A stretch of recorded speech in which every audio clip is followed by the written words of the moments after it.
Hello, everybody, and welcome to episode 74 of Podcast Period, the internet's stupidest podcast. My name is Ben, and with me today, as always, is my co-host David. What's up, guys? So we are back from, I guess, technically a break since we released the episode early. Although it was only early by like 3 days, so whatever, I don't know. Either way, it's the new year now. We haven't recorded an episode since last year, so I don't know. I honestly don't know whether to call that a break or not, but either way, we're back. We're better than ever. Not really. It's the same show, but better than ever. Ay. Woo! Anyway, yeah, so we've got some interesting articles that we're going to talk about. We're going to talk about the first couple of episodes of the Book of Boba Fett, the first non-Marvel related thing that we talked about since God knows when. the beginning of last year, I think, whenever The Mandalorian came out. Hopefully we'll get more Star Wars this year than we did last year, because good lord. I mean, I like Marvel, but I want more Star Wars, too. Anyway. Diversify that content. Yeah. So yeah, we're gonna talk about that. We've got some trailers, and yeah, it's all gonna be good stuff. So first things first. Sony has confirmed their new PSVR 2. Which is, if you can't guess, the second generation of the PlayStation VR. I almost forgot the first one existed, to be honest. Yeah, well, I mean, let's be real. I'm sure that the first generation PSVR was nothing to write home about, because it was running on the PS4. Now, the PS5, on the other hand, I'm sure that can push some impressive looking VR visuals. So the specs that they've released, it seems like it's pretty comparable to it's the Oculus Quest 2, but I guess they've renamed it Meta Quest 2 since Facebook has decided to rename themselves. Anyway, I'm sorry, Oculus sounds so much better. Like, come on, that is 10 times better of a name than Meta. It's so stupid, so dumb. Anyway, so it's pretty comparable to the Quest 2. The pixel resolution is 2000 by 2040 per eye, or roughly 15.7% more than the Quest 2's per eye count. It's got a field of view of 110 degrees and an inside-out array of cameras that will track a user's space without requiring an external device, like the original PSVR's webcam. They also released the first game that they're going to release on it, Horizon VR Call of the Mountain, which is an offshoot of Horizon... What is it? It's Horizon something or other. I don't know. They released a PC port of it a while back, and it was pretty good. You're not thinking of Horizon Zero Dawn, are you? Yes. Okay. Yes. That's exactly what it is. So it's still going to be still going to have a hardwired connection needed to the PlayStation 5 consoles, but different from the Quest 2. It's also going to have haptic feedback in the controllers, and it's also going to have internal eye tracking, which means that maybe you won't necessarily have to move your head in order to see things, which, I mean, everybody knows that if you move your eyes around, you can get a little bit of a different view. from whatever you're looking at.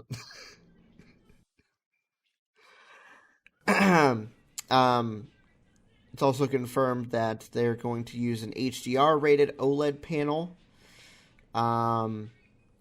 And these panels are rated to refresh as quickly as 120 hertz inside of the PSVR 2. We don't know exactly what the official refresh rate is going to be on it yet, but I'm sure once it gets closer to release, we'll find that out. They've also got some Oculus Quest 2 looking controllers. So it's 2-hand controllers, both with analog sticks and buttons, and I'm assuming some form of hand tracking.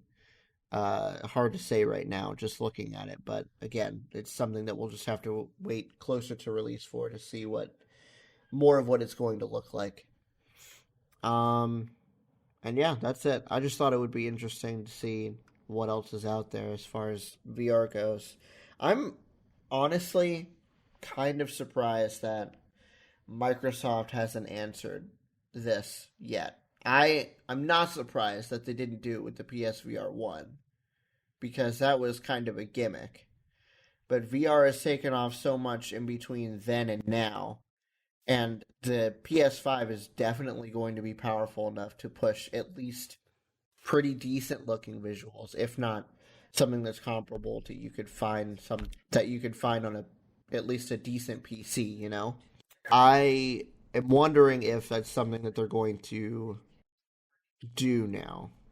I don't know. I haven't heard anything from them as far as that goes. I don't know if they're maybe in the camp, well, you could just get a PC. That kind of defeats the point of having a console out there. I mean, yes, It's basically the same thing at this point, especially with this latest generation of devices. I mean, it's running basically current desktop CPUs and GPUs. So, I mean, that argument's kind of valid, but also stupid because, it's a console. I kind of want to do this for my console.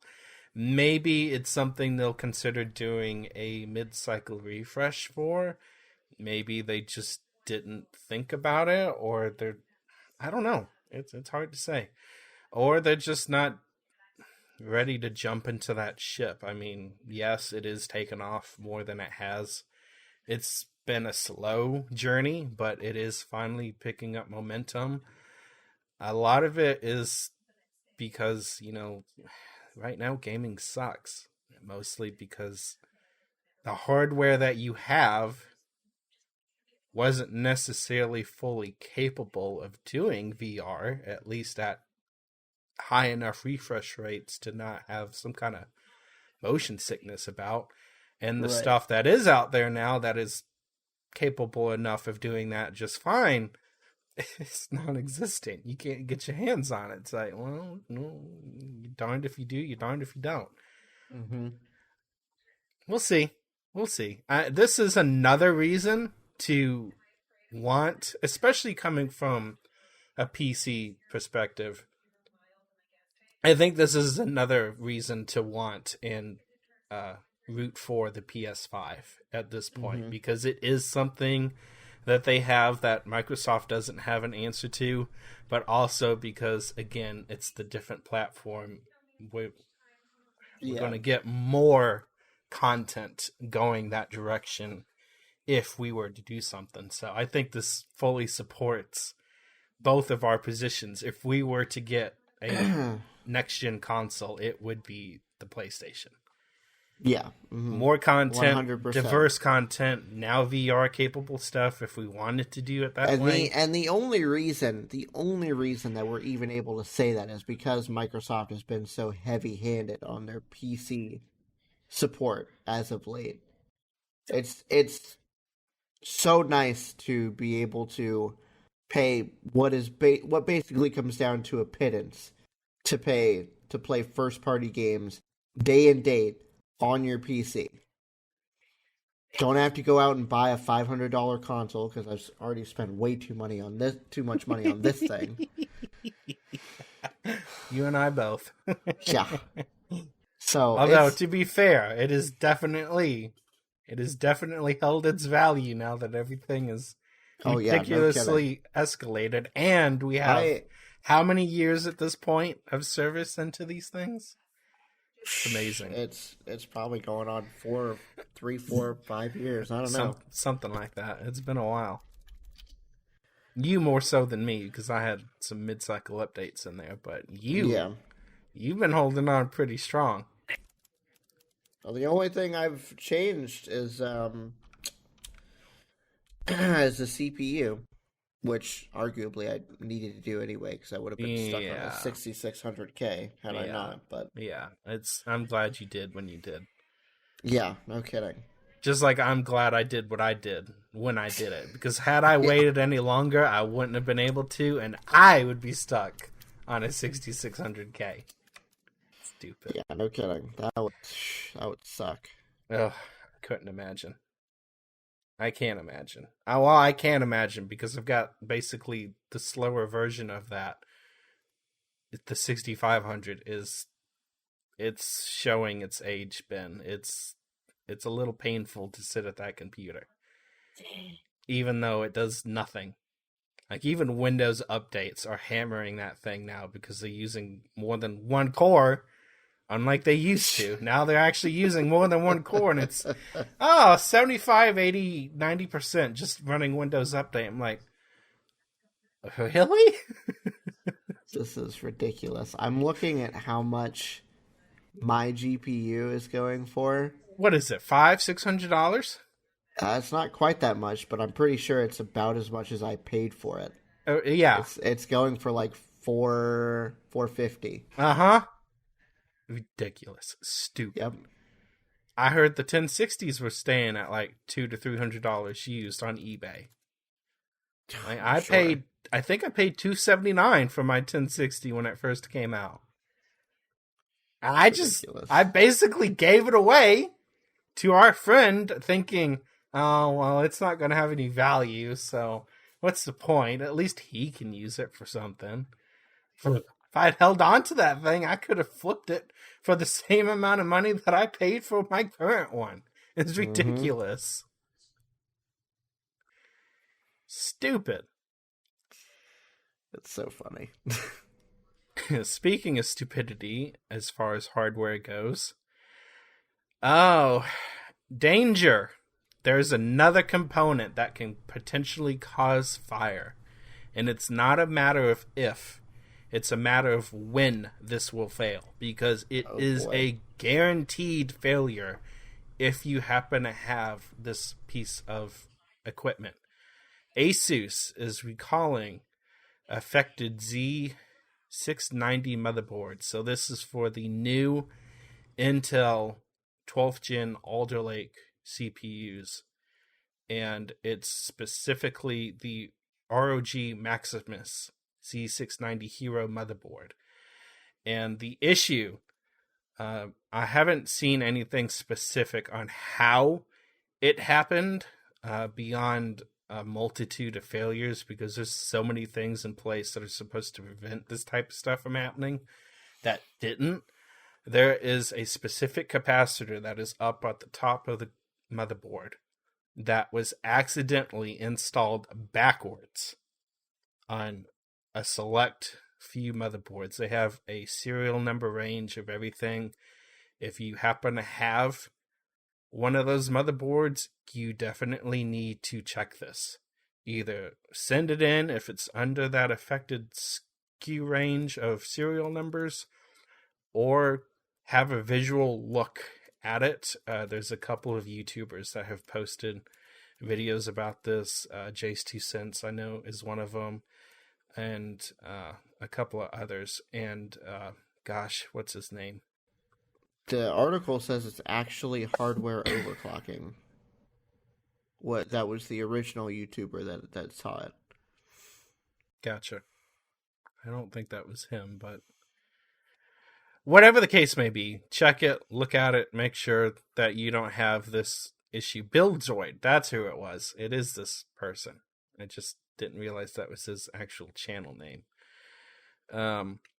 He discovered through all the reports every single one of them that had a failure, he noticed that capacitor was backwards. There's a little stripe on the capacitor that actually made it kind of easy to see.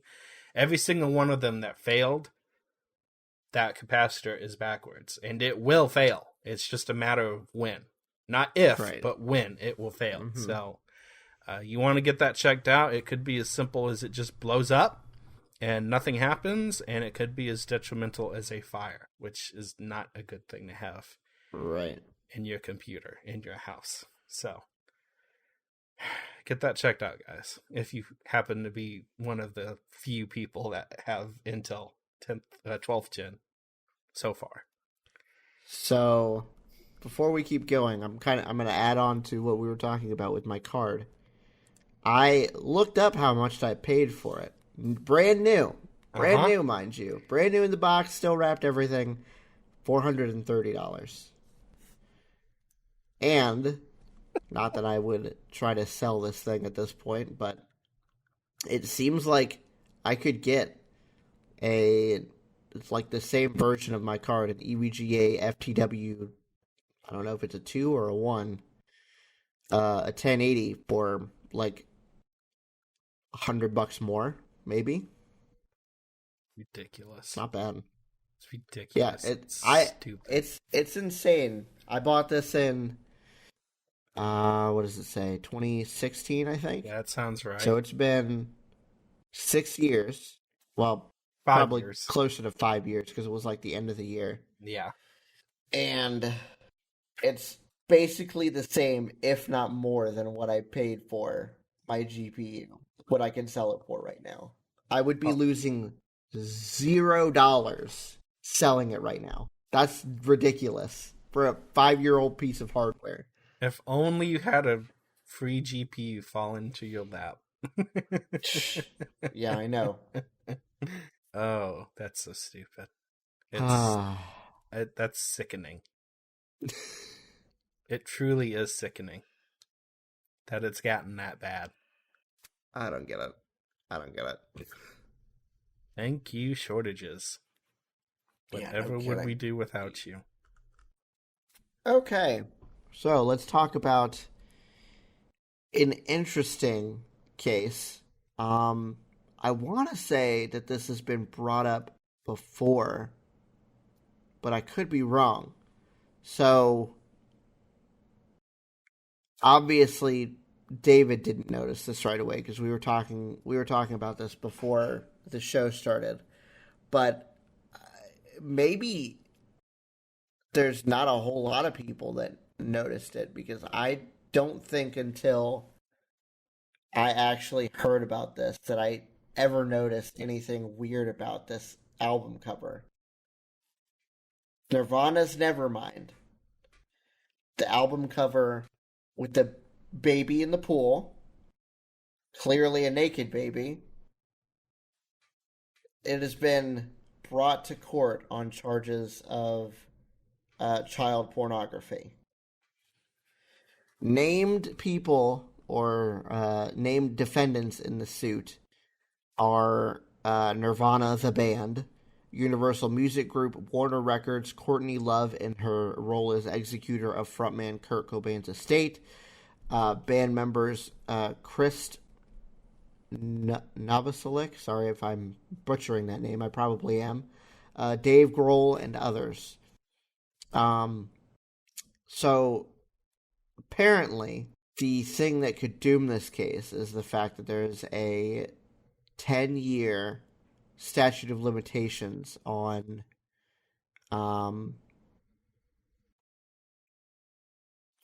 this. Section 2255 of what is it? Is it U.S. Civil Code? It looks like it's U.S. Civil Code. It allows for claims that are not later than 10 years after the date on which the victim reaches 18 years of age. But that date passed for Eldon in February of 2019. Section 1595 similarly prohibits complaints later than 10 years after the cause of action arose, or 10 years after the victim reaches 18 years of age if the victim was a minor at the time of the alleged offense.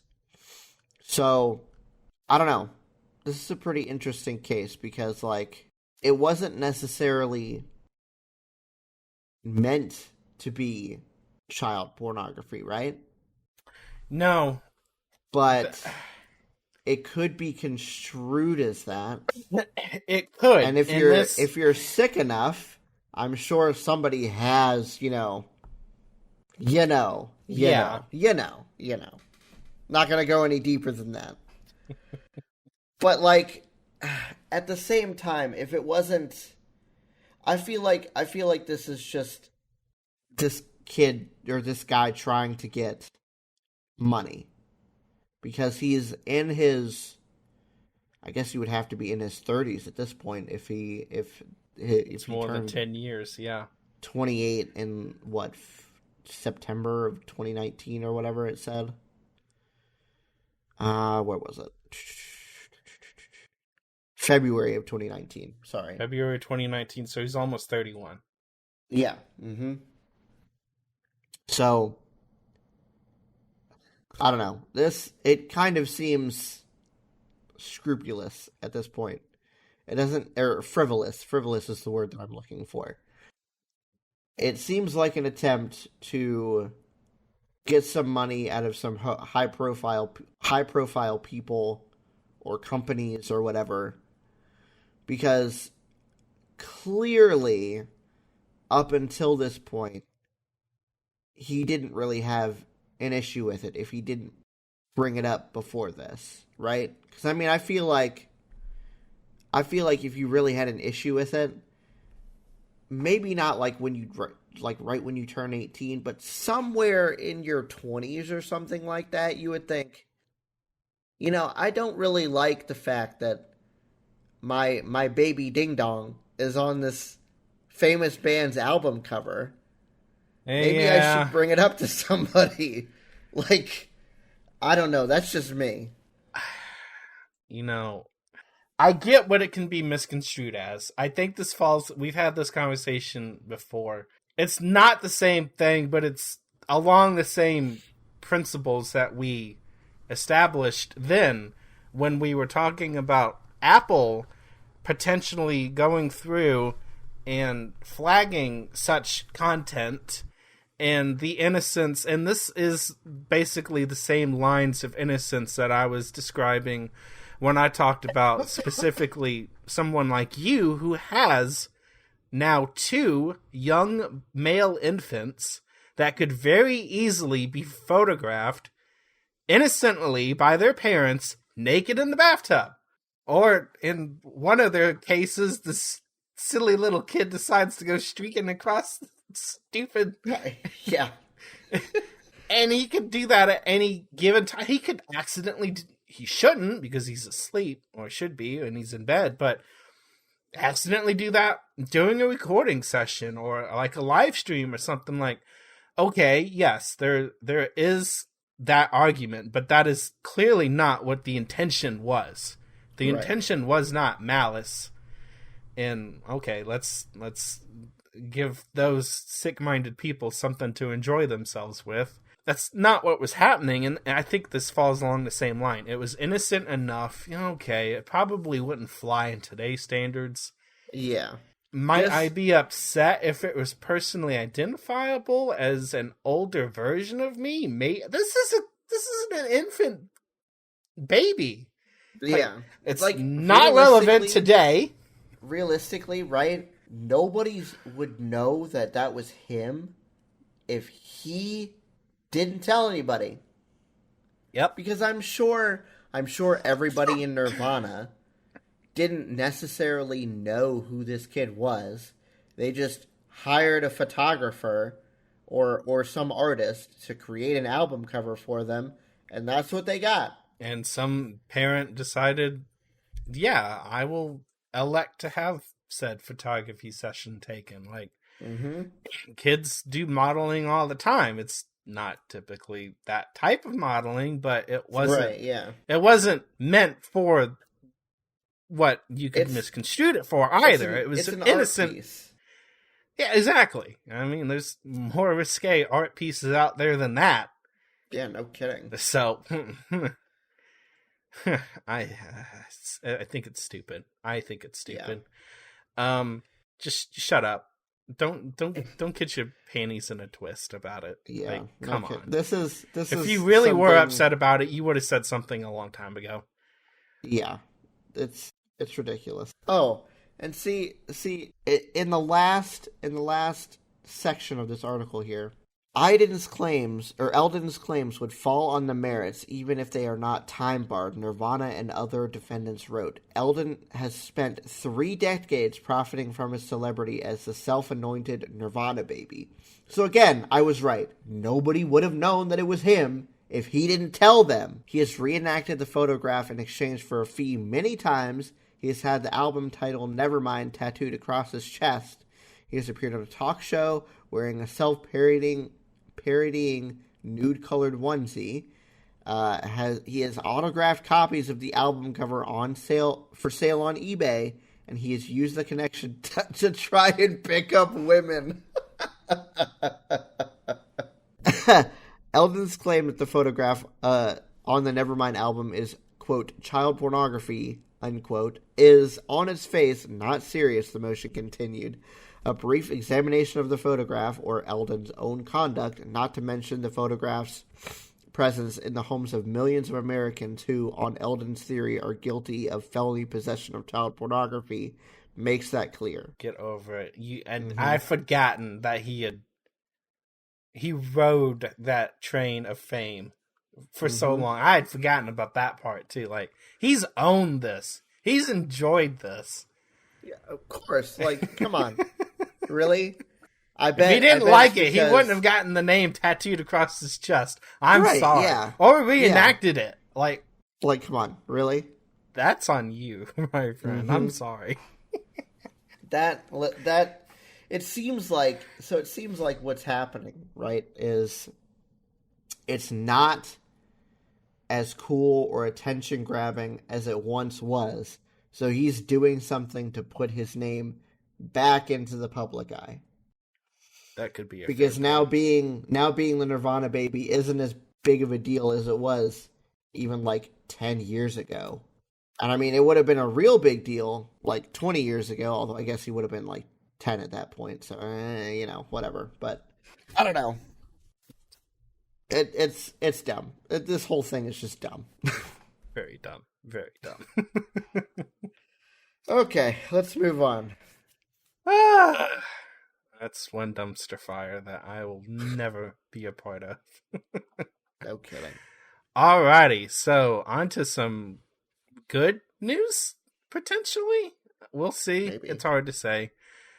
As part of the now long forgotten trade show called CES, and I say that kiddingly because it is the biggest trade show in, is it Vegas or Los Angeles? One of those two cities. I forget which. I think it's Vegas. But keep going. Whatever the case may be. Of course, for I don't know how many years in a row now, I guess it would be the second year because they did have CES when COVID first started because, we didn't know. A lot of press conferences have been held, and everybody's kind of doing their own independent thing now that CES basically got pulled out from under them at the last possible minute. Like, how do you plan something this big just to have Omicron come in like 2 weeks before it's supposed to happen and just derail everything? Yeah. I kind of feel sorry for a lot of these companies, to be completely honest, because this crap's just, it's old at this point. AMD has launched, or at least debuted, a new, I guess you can call it new, Ryzen 5000 series. So this is still Zen 3 current generation, but with the new 3D stacked caching. And then they also kind of teased a little bit of Zen 4 with Ryzen 7000 series processors. I kind of like the fact, even though it kind of screws with the numbering, I'm liking the fact that they did the mobile series and then the desktop series as two different SKUs because it kind of makes it less convoluted than Intel's approach, which is to add like 5 digits to everything and then 2 letters and then some other suffix to go along with it. It ends up being a mouthful. They kind of did the same thing. It's the Ryzen 5800X 3D. So that's also a mouthful. It is a little bit. It is the last physical CPU that will fit on AM4 sockets that have been around since 2016. And there's just a little bit of life left in it. Just a little bit. It's still 8 cores, 16 threads, but now it's got the stacked 3D L3 cache. And it's supposed to include, I think it's like 90 something megabytes of cache or something. It's a crazy amount. 96 megabytes compared to just 32 megabytes in the regular 5800X. So we're talking about 3 times the amount of cache. It's like, what is it? 64 megabytes of L2 and then 32 megabytes of L3 or something like that. It's a crazy amount. It's crazy. It's good. Yeah. Ryzen loves most, I'm not going to say all, but most of the performance jump that we got from the 2000 series to the 3000 series was basically chip redesign and the drop to 7 nanometers. But the big jump that we got from the 3000 to the 5000 was basically cache changes. The fact that they got everything down to 1 die on some of the models and then just 2 dies for the rest instead of like 2 and 4. The redesigned cache, everything. It made everything so much faster. They got a whole generational improvement just out of basically new cache. So the fact that they're doing it again does not surprise me. It's a tie over until we get the 7000 series. They don't have a lot leaked on that yet. Other than it's going to be 5 nanometer.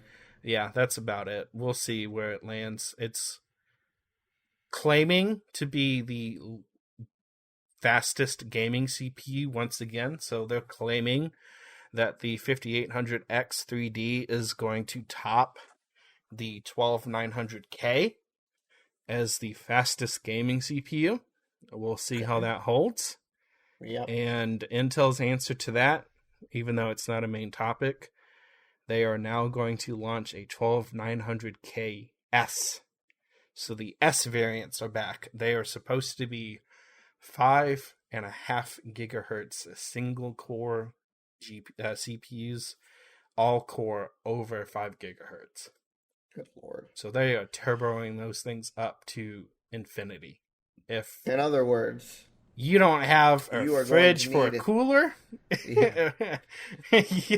you might need to get one because your PC is going to turn into a literal portable heater at that point. Just take it whatever room you need. You need more heat, take your PC and plug it in there.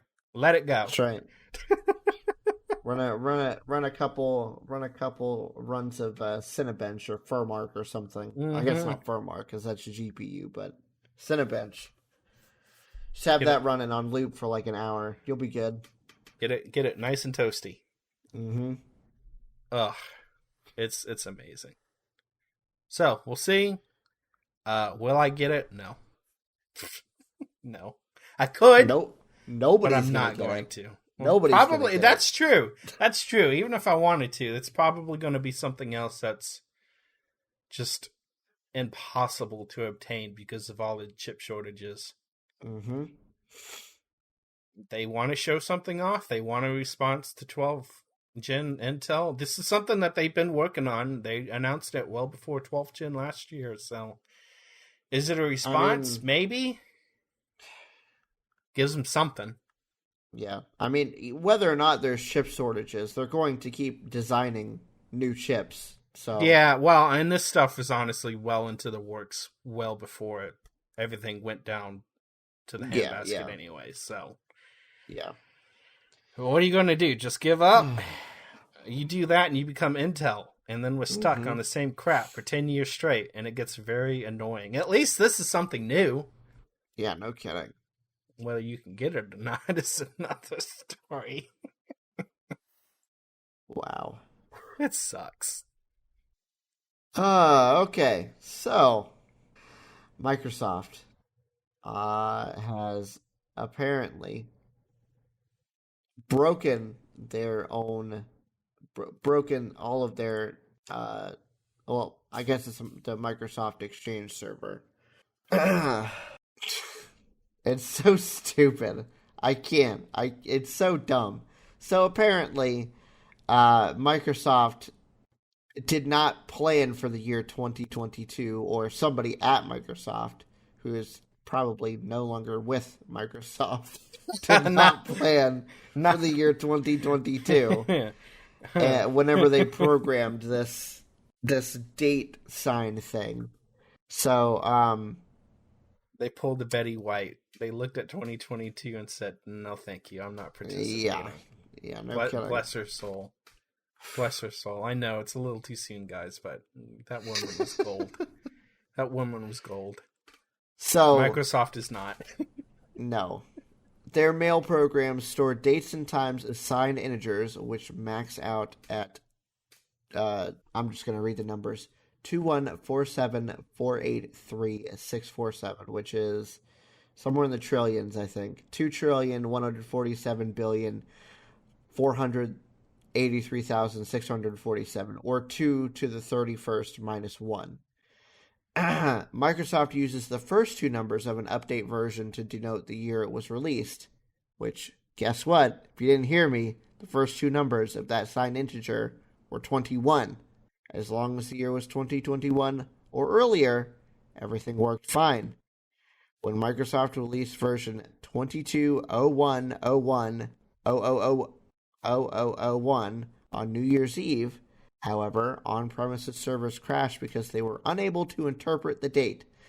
Consequently, messages got stuck in transport queues. Admins around the world were left frantically trying to troubleshoot instead of ringing in the new year with friends and family. All they had to go on were two cryptic log messages that look like this. So it's a bunch of numbers and random crap. But the main error description is the FIP-FS Microsoft Scan Engine failed to load PID 23092, error code, some hexadecimal code, I don't know. Error description can't convert 22.01.01.0001 too long. It's too long. We can't do it. So... Ouch. The next day, Microsoft released a fix. It comes in two forms, an automated PowerShell script or a manual solution in the event the script didn't work properly, as reported by some admins. In either case, the fixes must be performed on every on-premises Exchange 2016 and Exchange 2019 server inside of an affected organization. The automated script can run on multiple servers in parallel. The software maker said the automated script might take some time to run and urged admins. I just can't. How are you that inept?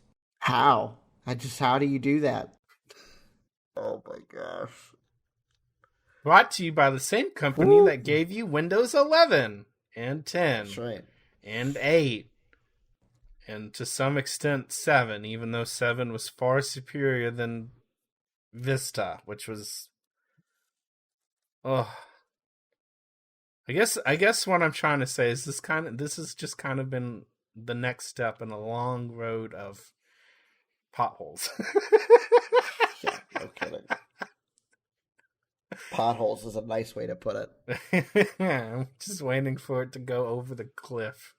I guess this is pretty close. I'm just glad. The only good thing is, well, yes, this is bad. They did it to themselves and not me. That's right. Oh boy! All right. Oh, it move sucks to our last article there. Oh, here we go. Speaking of something else that sucks, I'm just going to go straight to the case on this one. If you haven't got your shot, you probably wasn't going to. And the vaccine mandate that the Biden administration decided to push onto OSHA is now headed towards the Supreme Court because, yeah, that may have been a step too far.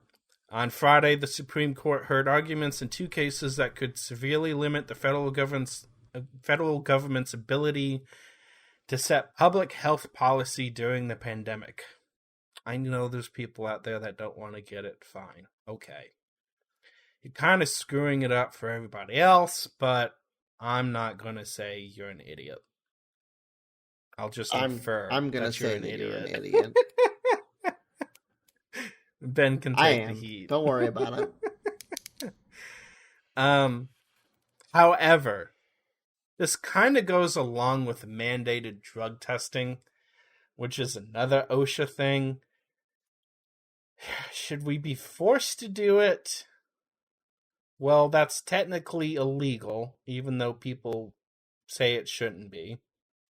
I'm not going to argue for or against that, but it is illegal. So, screening for something that is illegal shouldn't be a problem because you legally shouldn't be doing it.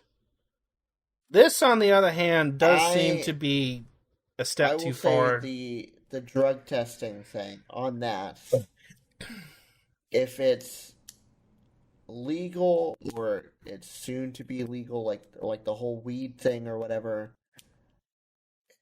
obviously they might test for it, but I don't think employers should consider that as like a grounds for firing because, like, realistically, I mean, yes, things can happen when you're on weed, but most of the time people are doing it on their own time, not like before they come to work or whatever. So what difference does it make? You know? Vaccine mandates, on the other hand, I don't know. That's harder to say, right? Because I hate taking away the ability of somebody to have a choice. Yeah. I think that everybody should get the vaccine. Whether or not they do is a different story. Exactly. I also don't necessarily think that you should be fired for not having your vaccine. Now, if it's something that your company mandates, then the fact that you're not getting it and you're losing your job is kind of on you. But that's the difference between a private corporation trying to protect themselves and their employees versus the government issuing an overall blanket statement saying that everybody needs to get the vaccine. It is your choice not to get the vaccine, obviously. However stupid of a choice that might be. But I also don't think that it should be a mandated thing by the government. Companies are a different story, but the government, I think they just need to stick to saying that you should get the vaccine and making people pay for COVID tests. Because I think the fact that you have to pay for a COVID test now is probably a pretty good reason to just go ahead and get the vaccine, because that's free. And, you know, if you're vaccinated against COVID, there's not really a huge chance that you're going to get it again. And if you do, you're not going to go to the hospital more than likely. So, win-win. It sucks. It all sucks. This whole situation sucks. Yeah, unfortunately. With that being said, I agree with Ben. I don't think it should be forced upon anybody. Okay, I'll say it. You're stupid if you don't. Whatever. We've had that anti-vax discussion on the podcast before too. Just do it. But at your own choice. Not because somebody said, oh, I'm going to make it a mandate. That's that. That's all we're saying. We'll see where it goes. I will say this. My prediction is this gets overturned. Yeah, I'm sure that it will. Yeah. Especially considering how the court is not that it should be a political issue, and if they're doing their jobs correctly, it should never be a political issue.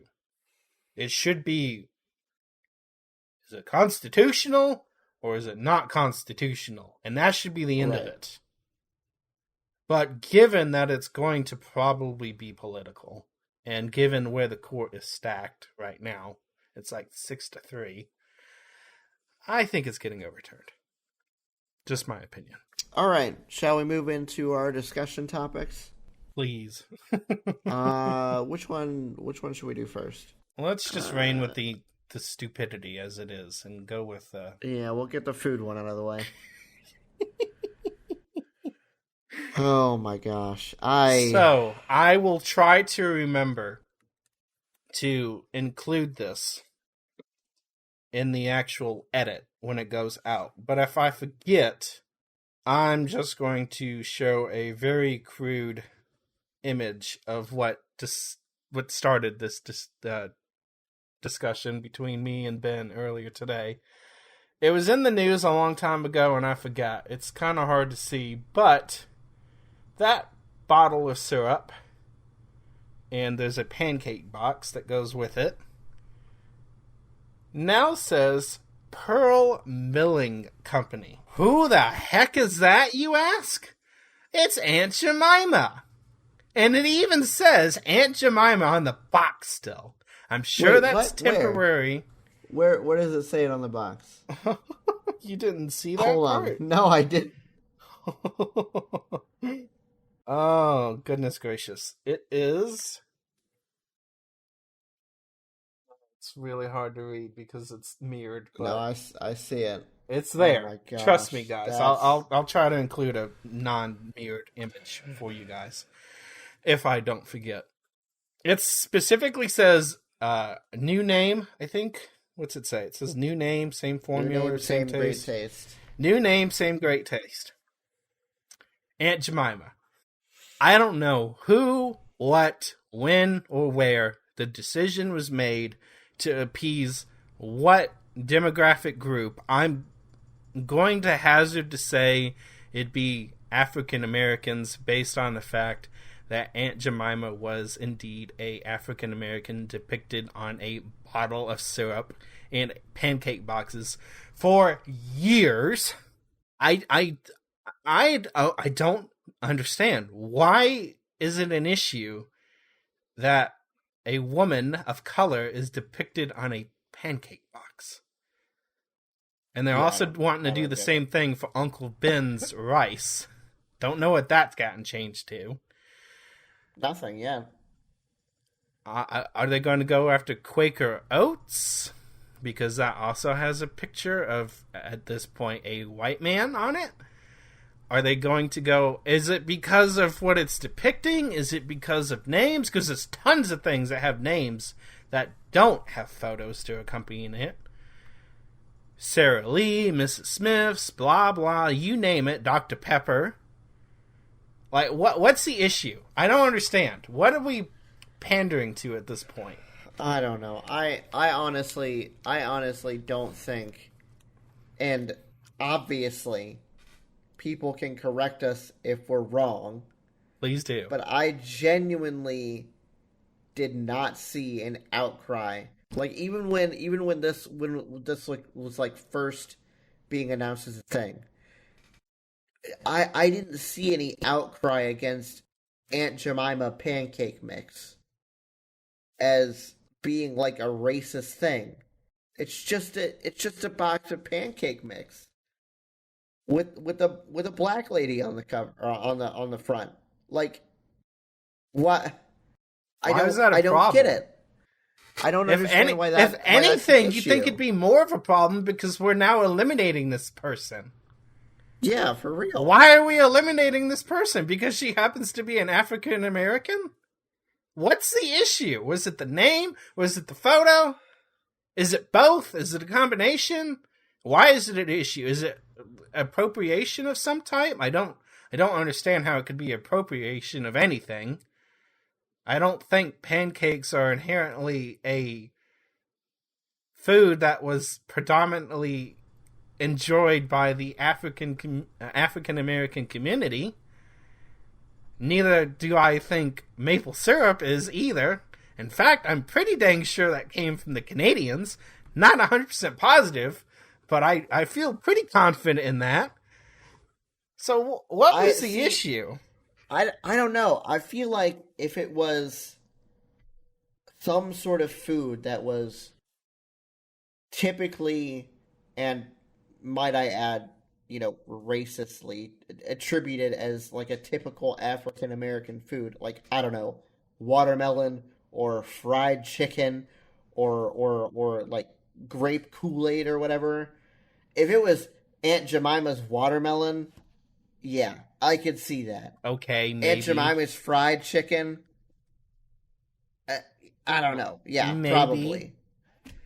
But Aunt Jemima's pancake mix, Aunt Jemima's freaking maple syrup. Come on, like, for real? Honestly, legitimately, for real? I'd be more offended that it got taken off the box myself, but... And that's not what I'm getting at, for those of you who are curious as to why it got brought up. The reason why it got brought up is because I just happened to look down at the box. I'm like, what pancake brand is this? I've never heard of this. And I just happened to see it's Aunt Jemima at the bottom. I'm like, wait, we had to go through and rename something? Like, I'm baffled. And then I started looking into it, and then I'd forgotten I'd heard about this so long ago. And Uncle Ben's rice. I'm sorry, I didn't realize rice was also a food that was inherently consumed by one particular demographic. If any demographic might be a little bit more attuned to rice, it might be the Asian demographic. And last I checked, Uncle Ben is not an Asian man. Yeah, for real. I don't understand why. It's so stupid. It's stupid to do it. Anywho, now that pleasantry is over with, I'll go enjoy my pancakes now. I don't get it. Alright, anyway. Let's move on to something a little bit more pleasant. The Book of Boba Fett. Let's talk about the first 2 episodes. Before... we'll just get into it when we get into it. Episode number 1. Chapter 1. Stranger in a Strange Land. Boba Fett barely escapes from the Sarlacc that swallowed him and is left for dead by Jawas who steal his Mandalorian armor. He is captured by Tusken Raiders and fails to escape their camp. Sometime later, Fett and Fennec Shand have taken control of the Hutt's criminal empire on Tatooine, including Jabba's palace. They receive tribute from local business owners and gain the services of 2 Gamorrean guards. Fett and Shand visit the Sanctuary, a cantina in Mos Espa, run by Garza Flip, who also offers a tribute. Outside the cantina, the group is ambushed by assassins, who they fight off. Shand captures one of the assailants after pursuing them across the rooftop. The guards take an injured Fett to the palace and place him in a Bacta tank for healing. Fett has a flashback to his time with the Tuskens. He and a Rodian captive were forced to dig for water in the desert until they were attacked by a large sand creature that killed the Rodian. Fett killed the creature, saving a Tusken child who took the creature's head back to camp as a trophy. The tribe's chieftain then offered water to Fett. So this first episode, I think, was actually a pretty good setup for everything. I, so far, haven't found the switching back and forth between timelines very jarring. Just because, I don't know, it's pretty easy to distinguish present-day Boba Fett because he has his armor, and past Boba Fett because he does not have his armor at that point. And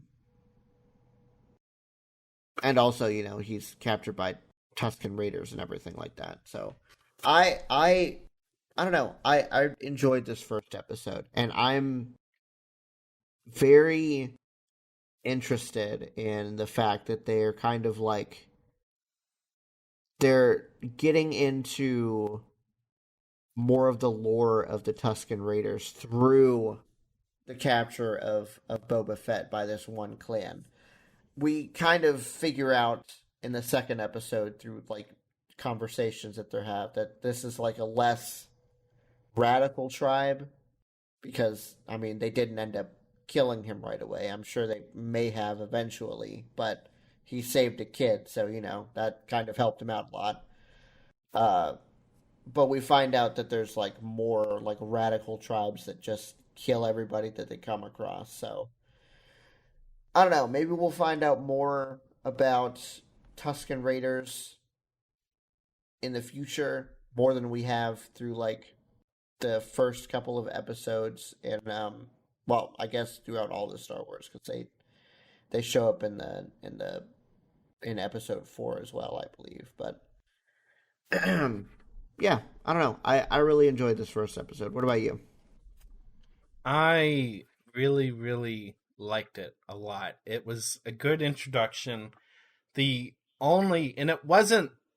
wasn't jarred by the constant switching back and forth between present day and the events leading up to, I don't know what yet, but I'm assuming it's going to be explained at some point within the series exactly how he has come into power as the crime lord of Tatooine, or at least that particular area of Tatooine. It is just mind-boggling in my head because for some reason I thought, and maybe there is, and I mean, we talked about it, so I kind of cleared it up in my head a little bit. I thought there was more to the story that was confusing me, how everything happened. And then, you know, we kind of talked through it, and it's like, okay, it's not the constant switching back and forth that was jarring. It was the unfamiliarity with the character. This is definitely the most unfamiliar thing that I've seen so far. Out of all the stuff that we've been watching, the MCU stuff is kind of easy, especially at this point, except for the new movies that came out, like Shang-Chi and the Eternals, which I still haven't yet to see. It's familiar, and you know where everything's going, or at least you should be able to, and you know where everything's come from. Oh God, I've forgotten everything about him. Part of it's because I haven't seen episode 6 in a while, but I also didn't put 2 and 2 together with The Mandalorian, like I should have. Part of that's because it's been a while since we've watched The Mandalorian. Yeah. It's like, okay, who is he? How did he get into this position? Because I thought he was just a bounty hunter, but now he's more than a bounty hunter? It was kind of jarring, but it all makes sense now. I really like this episode. The only thing that I could say that was kind of unfamiliar and unexplained so far is this healing thing that he's doing. But other than that, the what? The Bacta? I guess. Is that what it's called? Yeah, the little tank that he goes in. Yeah. Is this something that's been introduced before somewhere? Like, yeah, and what is it? Episode. Yeah. Luke is in one at like the end of episode 5, I think. He's floating in a Bacta tank in one of them. Okay. What is it? Oh yeah, that was he was in it after the Wampa attack on Hoth. After he got mauled. Yes. By, like, okay. Yes. Yeah. Thing. Yeah. Gotcha. Mm-hmm. It's the same concept, except he's, I guess, Boba Fett's laying down in it instead of floating in like tube-like thing. Gotcha. Okay. Basically, what it is like healing gel. It somehow speeds up your healing processes in your body. Okay. All right. Cool then. Okay, so out of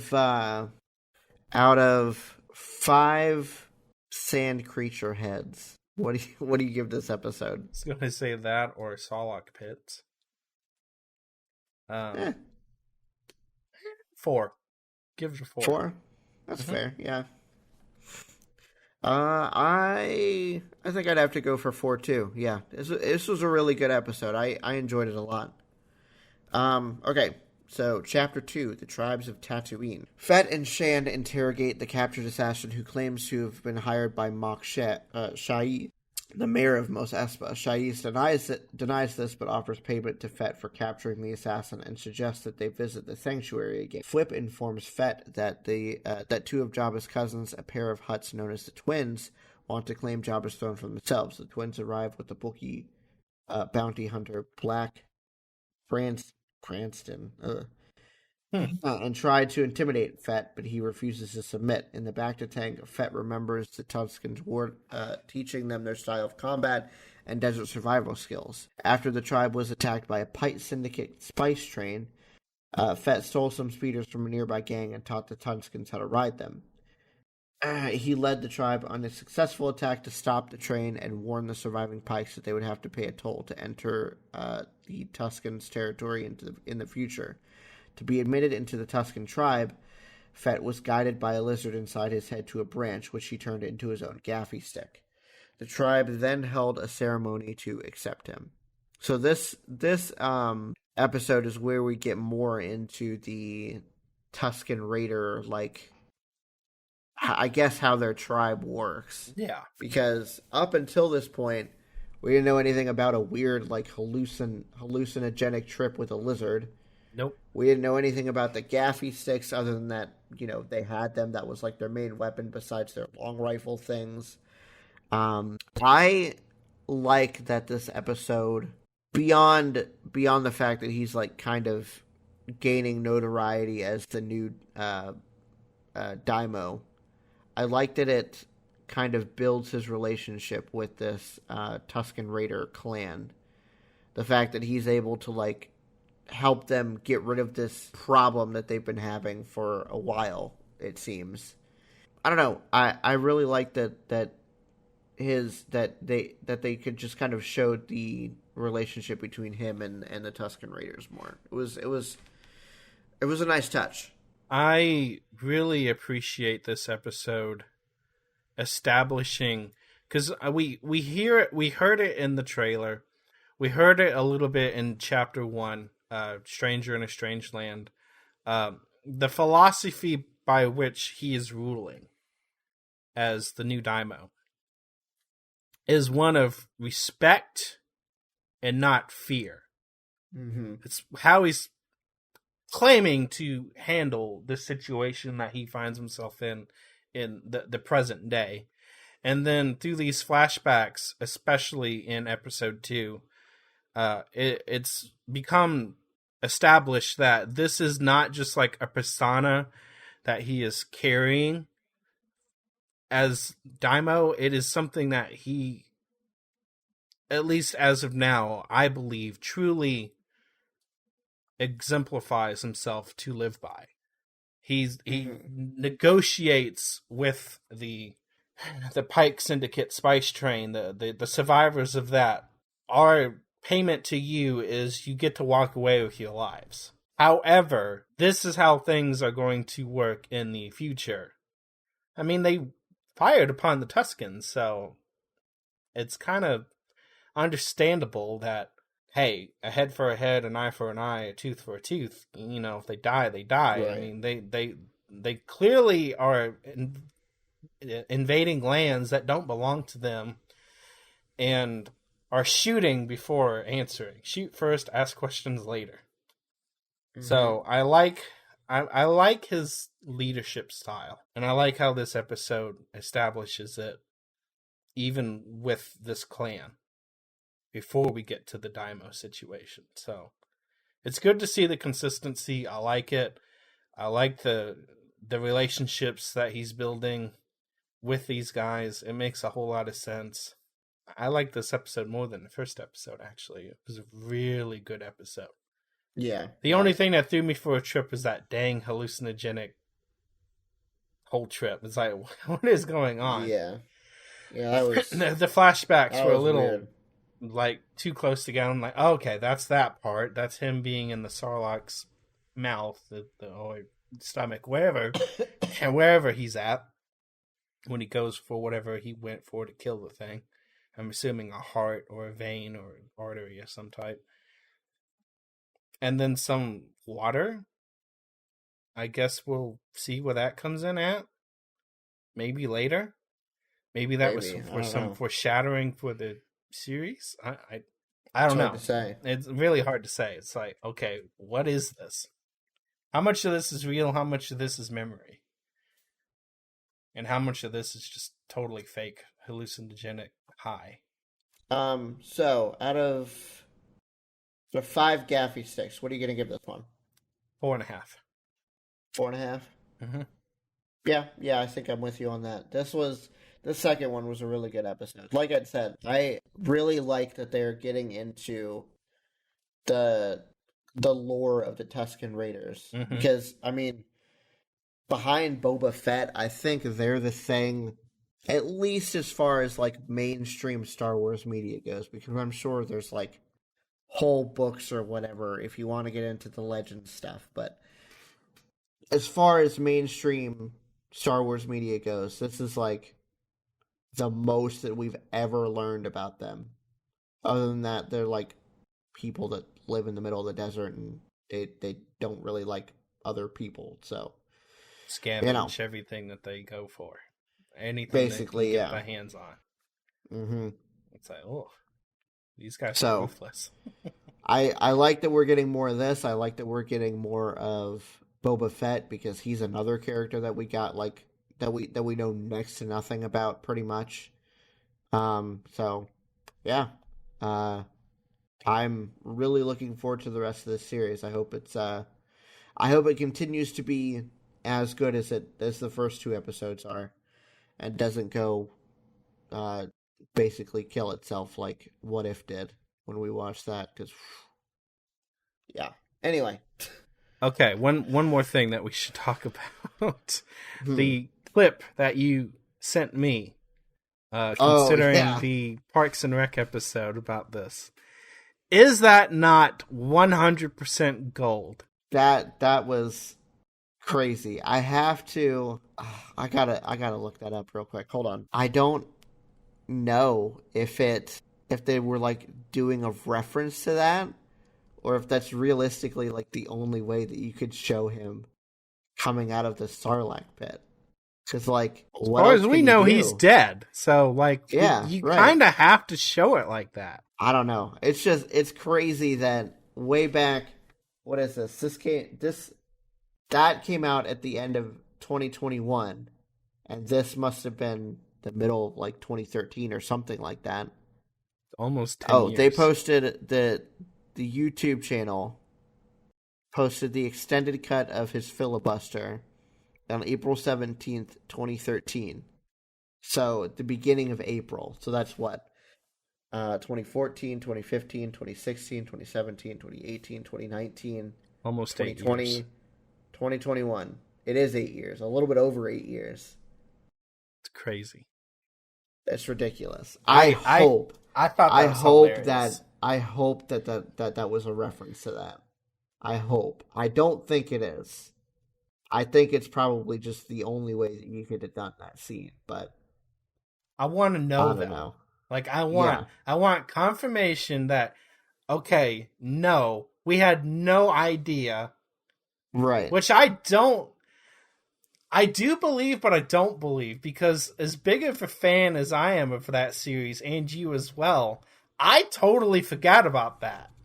Yeah, me too. Like, it completely escaped my mind. Now, had I seen it recently or something, and that happened, I would have immediately put 2 and 2 together. There's a lot of things like that it escapes my mind until I catch onto an actor or a director, and then I realize, oh, they directed this. Like, okay, we watched Elf, or at least I watched. No, you did too. When we did our review of Elf, I recognized John right off the bat. I'm like, oh, cool. I really like that he was involved with this too. And then I watched the movie and I was sadly disappointed by the movie, but I digress. I never would have paid attention to his name had I not been really appreciative of what he did with The Mandalorian to kind of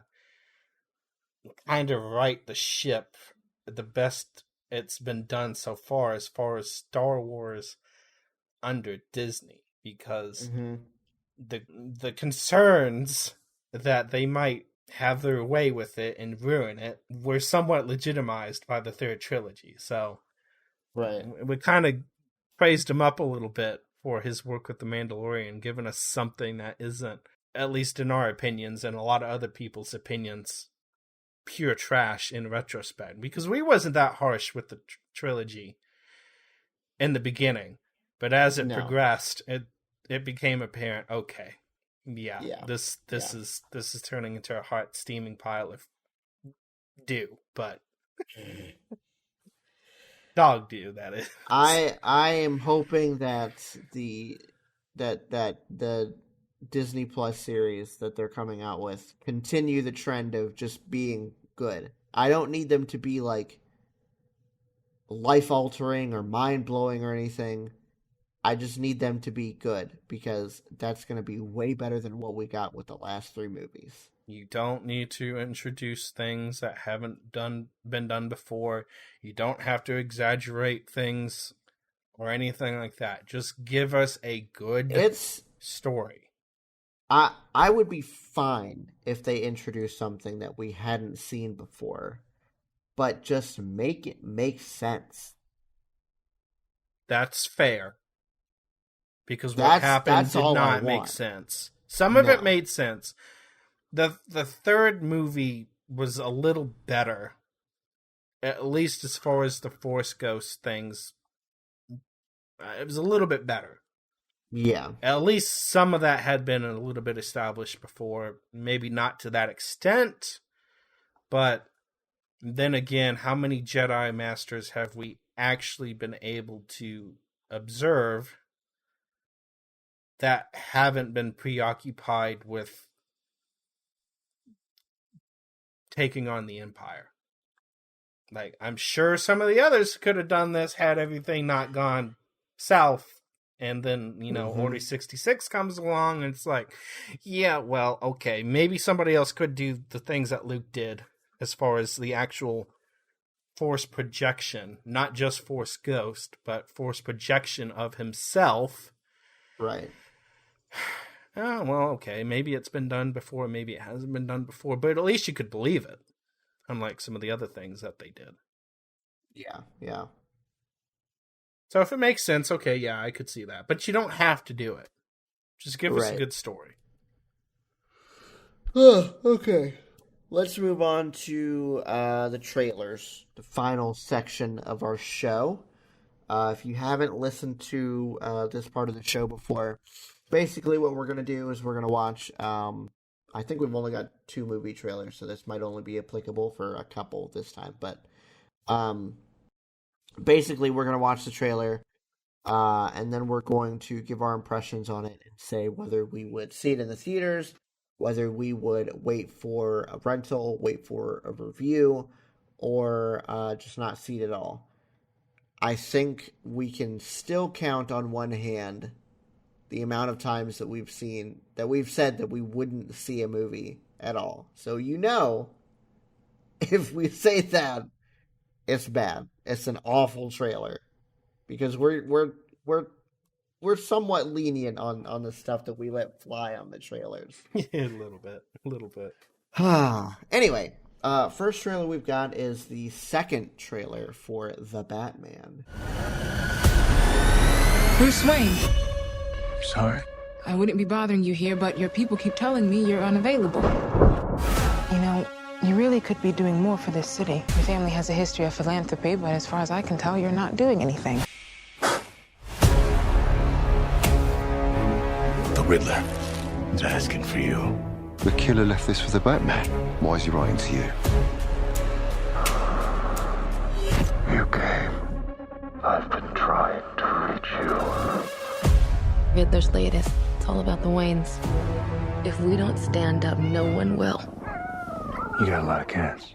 I have a thing about strays. The bat and the cat. It's got a nice ring. A new friend of yours? I'm not so sure.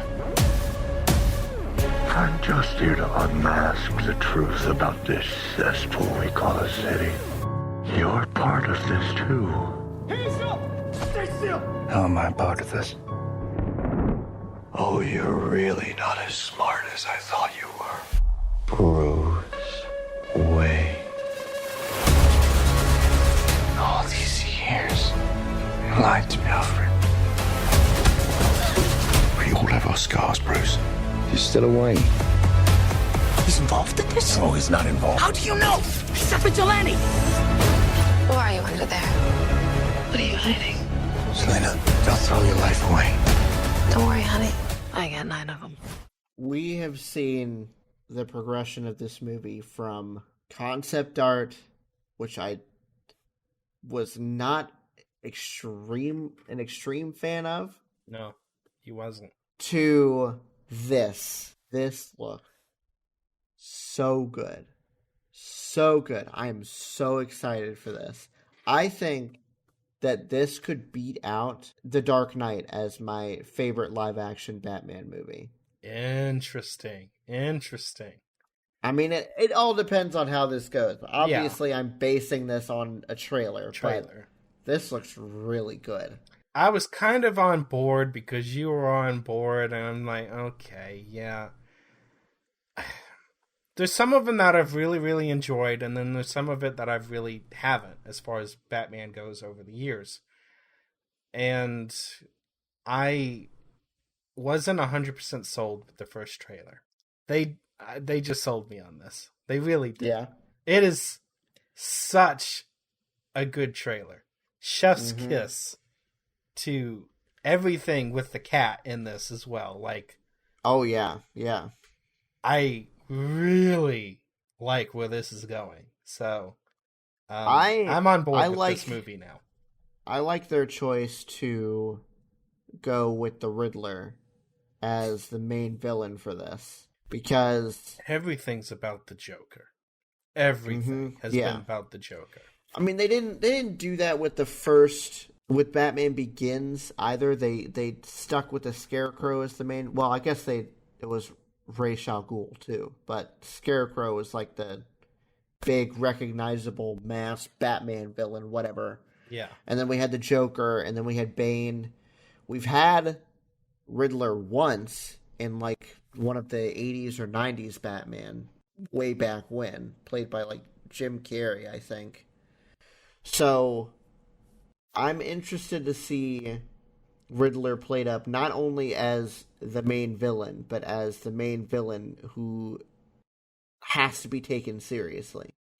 I'm glad to see some variety with it too. So I think if it's not obvious, I think both of our ratings are probably pretty obvious on this. I would go see it in the theater. I was solidly doubting all of it. Like, okay, maybe.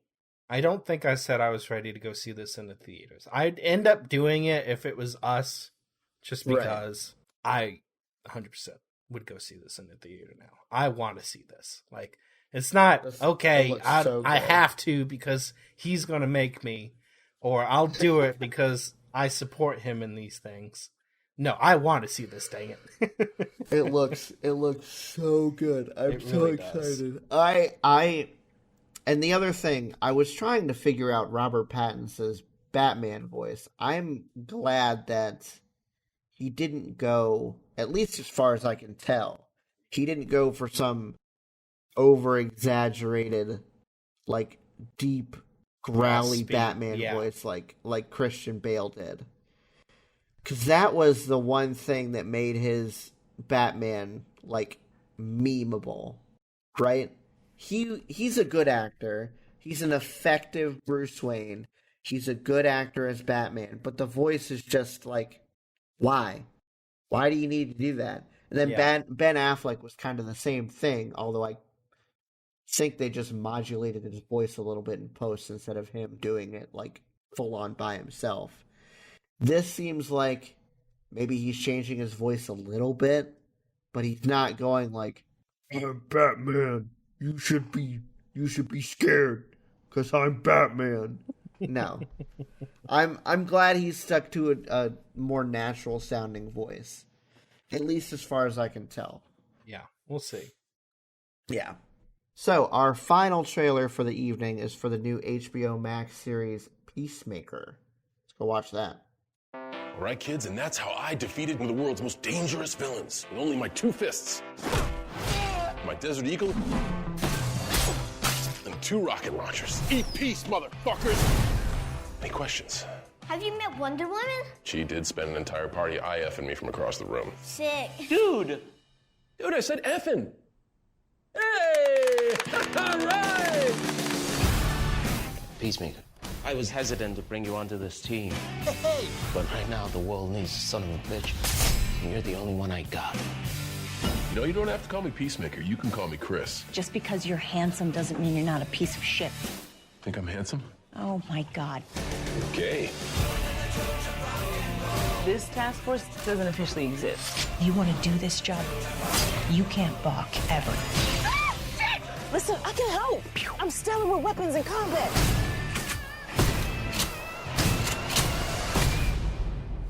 You don't have to shoot people after I already killed them. Right. That is hilarious. Okay. I know we're probably not going to cover it for the show, but I am definitely watching that when it comes out. Oh my god, that looks so funny. It looks just as good as Suicide Squad did. Maybe they finally, I don't know, maybe they finally got some good direction going on as far as DC Universe stuff goes. It's hard to say. It's so hilarious, though. And the final line in the trailer sums it up 100%. It's totally inappropriate, and I loved every second of it. Mm-hmm. Yep. 100%. That's right. Oh, man. All right. Well, I think that's where we're going to leave this episode, guys. Thank you so much for watching us or listening to us, whatever the case may be. If you are listening to us, please be sure to leave a rating on whatever podcasting platform you happen to be listening on. If you're on YouTube, like, subscribe, notification bell, all that good stuff. You can always talk to us on Twitter at podcastperiod about anything that you heard in the episode. Yeah, we'll see you guys next episode. Bye-bye. Bye, guys.